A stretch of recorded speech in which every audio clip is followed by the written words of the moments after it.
Amid the Trump administration crackdown at the southern border, drug cartels are finding new ways to make money, and that includes kidnapping civilians and American citizens. Let's check it out. Authorities on both sides of the border are ramping up security after a troubling change in cartel tactics. With fewer migrants crossing into the U.S., Mexican cartels are now targeting everyday civilians, and that includes Americans, for kidnapping and ransom. In one high-profile incident, cartel members kidnapped 4 Americans in northern Mexico, killing 2 before releasing the others. News Nation's Jorge Ventura joining us with the latest on this. Wow, what a disturbing shift. What more do you know about why the cartels are now going after everyday people, and how frequently is it happening? Yeah, that's right, Marnie. This is really a chilling shift in tactics. Now we are seeing in real time cartels adapting to the recent crackdown on illegal immigration on the southern border. Now with this shift focusing on kidnapping. Now it's not just Mexican civilians who are at risk, but also everyday Americans visiting Mexico. So now with fewer migrants reaching the southern border, meaning that now fewer migrants are being able to be charged by cartels, what's called as fees. So these are the floor fees. This is a cartel slang for migrants having to pay cartels to travel through cartel areas. Wow. Going through the U.S. So instead, now cartels are targeting civilians for kidnapping, random people who they think have something to lose, whether it's a business, a job, or even just having family members willing to pay for their release. In a recent case, Mexican authorities did confirm that 2 Americans were kidnapped right outside a sports bar in Juarez, Mexico, the Mexican border town. Juarez, Mexico is no place you want to be.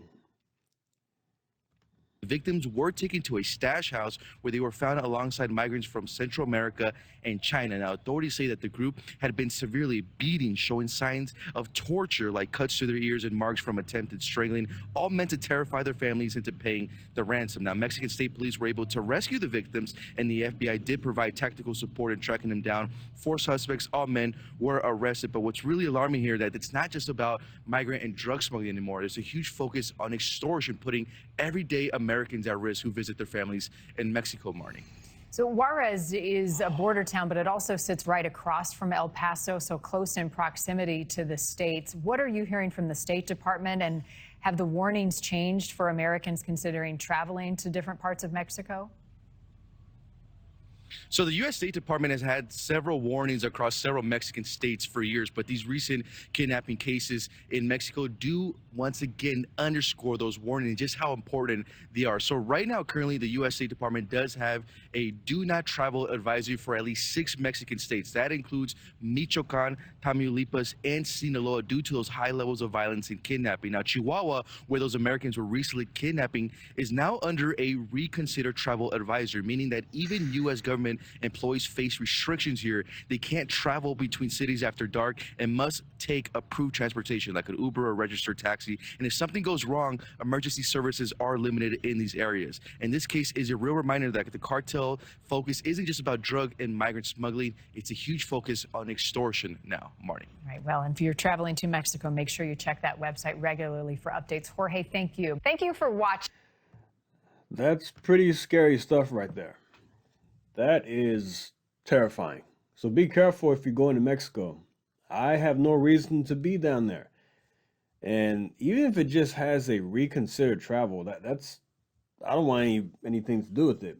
Like you said, don't travel between cities at night.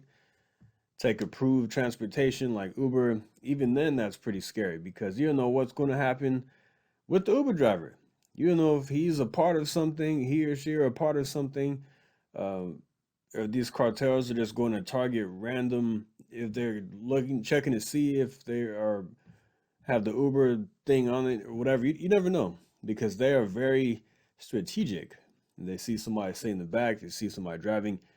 Most likely it's a rideshare service. It's a good chance, but that's pretty scary.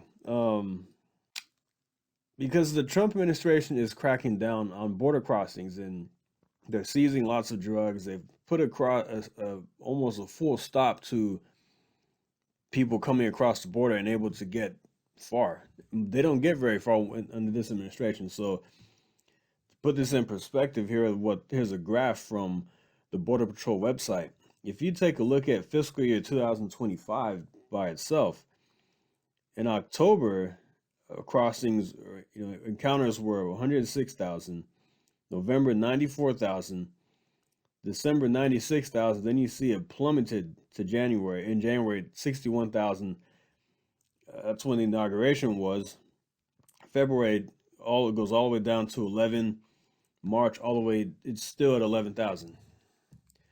So you can see why they're finding different tactics, because they're having a tough time getting things passed with this administration. So what's the next best thing for them? Let's kidnap people and put up a ransom for them. That's crazy stuff. So I just wanted to share that with you, because I know there may be a lot of people who go down to Mexico to visit their families. A lot of people vacation down there as well. A lot of American citizens go there. So it's something to be very cautious about. Make sure you're looking at the State Department's website to look at these graphs to see where is the travel advisories, or what levels they are. So yeah, I just wanted to share that information with you, because the cartels get desperate. They get desperate when their old ways, their normal ways of making money, smuggling drugs and humans, are being cut off. Then they have to be strategic and find new ways to make money. Just like any other business, whenever you have one thing go wrong or one thing shut off, you have to re-strategize and find new ways to make money if you're not be able to make money in another way. Yeah, so just be mindful of that, and be safe out there. Like and subscribe. I'll see you next time. Thank you. Take care.